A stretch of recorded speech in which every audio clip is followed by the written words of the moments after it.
The field of economics is often broken down into two broad categories: microeconomics and macroeconomics. Remember, the goal of all economics is to analyze the production and consumption of finite resources, be they oil, wheat, capital, or even labor. Microeconomics observes these issues from an individual or business perspective. Say Carl owns a supermarket and has to price each item in his store. Each price will be influenced by his competitor's pricing.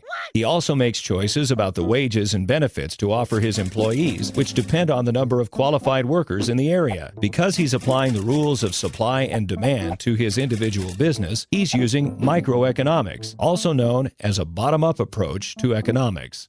Macroeconomics looks at the issues from the perspective of the country as a whole and the policies affecting the economy. For instance, Sharon, like Carl, is interested in the supply and demand for labor, but for a different reason. She's a policy advisor for the federal government. If Sharon evaluates how a change in tax laws will affect the unemployment rate across the entire country, she'll be engaging in macroeconomics. Macroeconomics looks at entire industries or economies, which is why it's referred to as a top-down approach. While both are often taught separately, there's plenty of overlap. For instance, at a macro level, if a new federal law makes it more attractive for people to work, it will have broad implications, such as lowering the country's unemployment rate. At a micro level, Carl may be forced to increase wages if he wants to attract more workers.